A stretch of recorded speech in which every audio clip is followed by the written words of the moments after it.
You know that feeling when you're trying to explain something you absolutely love and the words just don't come out right? Whether it's your favorite animal or your take on something like shopping, we all want to share our world clearly. So, in this explainer, we're going to break down a super simple but really powerful framework for talking about, well, just about anything. I mean, really think about it. When someone asks you about your favorite movie or a hobby you're passionate about, it's like, where do you even start? This explainer is all about giving you the building blocks to turn those jumbled thoughts into clear, engaging conversations. All right, first up, describing your world. This is the absolute bedrock of all communication. And the best part? There's a simple three-step formula to get it right every single time. Let's dive in. It really just boils down to these three things. First, you just name it. Super simple. What are we talking about? Then you describe it. You give the basic facts, the key details. And finally, you share your feelings. This is what makes it personal, what makes people connect. Name, describe, feel. That's it. It's that easy. Okay, let's see how this works in the real world with, say, dolphins. Step 1, you name it. My favorite wild animal is the dolphin. Boom. Step 2, describe it. They're gray, smooth skin, live in the ocean. Just the facts. And then, step 3, the feeling. I like dolphins because they are friendly and playful. See how that creates a complete, really satisfying picture? And this formula isn't some one-trick pony. It works for anything. Let's try it with a bear. We name it, we describe its features, thick fur, sharp claws, and then we share a feeling about it being strong and brave. Same structure, totally different animal, and it just works. Perfectly clear. All right, so you've got the whole describing thing down pat. You can basically give a solid monologue on anything. But, communication is rarely a one-way street. So how do you turn what you're saying into an actual discussion? And that's where our second building block comes in, asking and answering questions. This is the secret sauce for turning a simple statement into a real conversation, inviting other people into the topic with you.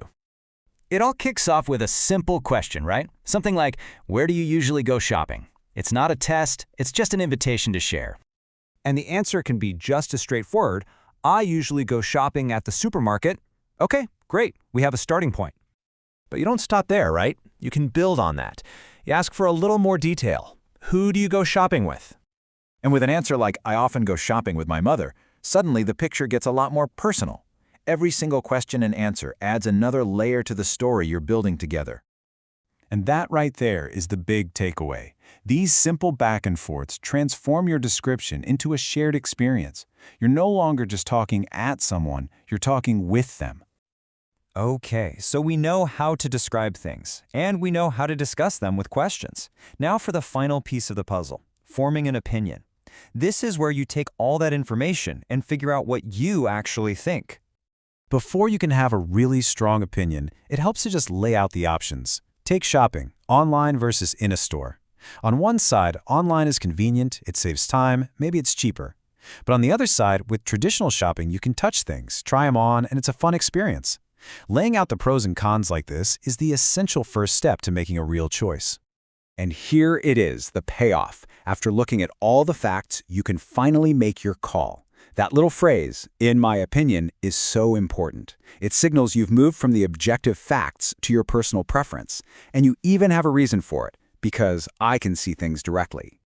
And that's what it's all about, really. Sharing a clear, well-reasoned opinion is how you add your own unique voice to the conversation. It's how you go from just listening to really participating. So we've covered a lot of ground, from a simple description to sharing a full-blown opinion. Let's pull all these pieces together into one handy communication toolkit. So here it is, your three-part toolkit for talking about anything. First, you start with description to lay the groundwork. Second, you add questions and answers to make it a two-way street. And third, you form an opinion to make your stance clear. Describe, discuss, and decide. That's a clear path for pretty much any conversation you'll ever have. And honestly, that's it. These aren't some complicated academic rules. They're just simple, powerful building blocks. With this little framework, you are totally ready to share your ideas and understand others, no matter what you're talking about. So I'll just leave you with this one last thought.